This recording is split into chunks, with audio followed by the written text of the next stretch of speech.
ዛሬ በቦረና ያየነው በቋንቋ መግለጽ አይቻልም። ሚራክል ነው። ቦረና የዛሬ 2-3 ዓመት በውሃ እጥረት ምክንያት ብዙ ከብቶች ያለቁበት በተደጋጋሚ በረሃብ የሚጠቃ አካባቢ ነው። ከጥቂት ዓመታት በፊት 90% የዚህ አካባቢ ሰው 90% ሴፍቲኔት ነበር። በሴፍቲኔት የሚጋባው ሰርግ የሚደረገው በእርዳታ ያህል ነው። 90% ዛሬ ዜሮ ነው። ቦረና ከእርዳታ ራሱን ነፃ አርጓል። አርሶ 250,000 ሄክታር ስንዴ ያረሱት ዘንድሮ። ቦረና በቂ ውሃ ካገኘ እስከ 1 ሚሊዮን ሄክታር መሄድ ይችላል።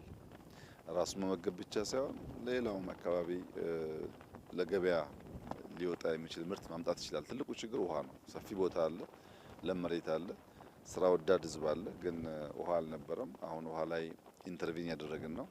ግን የሚያስደንቀኝ ነገር 2-3 ዓመት በፊት ለረሃብ ለችግር የመጣንበት ቦታ አሁን በዚህ ደረጃ ምርት ልክ ይሄ ባሌ አርሲ ነው የሚመስለው። እንደዚህ አይነት ምርት ያለው ባሌ አርሲ ብቻ ነው እና በጣም ደስ ይላል። ፈጣሪ ይመስገን። ጥሩ ነገር ነው። አሁን በርታ እንስራ። ይሄ ነገር ኢትዮጵያ ውስጥ ሊሰፋ ይገባል። ኢትዮጵያ መራብ የለባትም፣ መለመን የለባትም። ብንበረታ ብንሰራ የተሰጠን ብዙ ነው። የተሰጠን አውቀን ከተጠቀምን ለውጥ እናመጣ እንችላለን የሚለውን ነገር ሁሌ የምንለውን ነገር በተግባር ያየንበት ነው። 90% ተረጂ አምርቶ ራሱን መመገብ መቻል ማለት ደግሞ ጀስት ሚራክል ምን ሌላ ነገር ሊገልጸው አይችልምና ፈጣሪ ይመስገን። የቦረናን ህዝብ እንኳን ደስ ያላችሁ ማለት እፈልጋለሁ።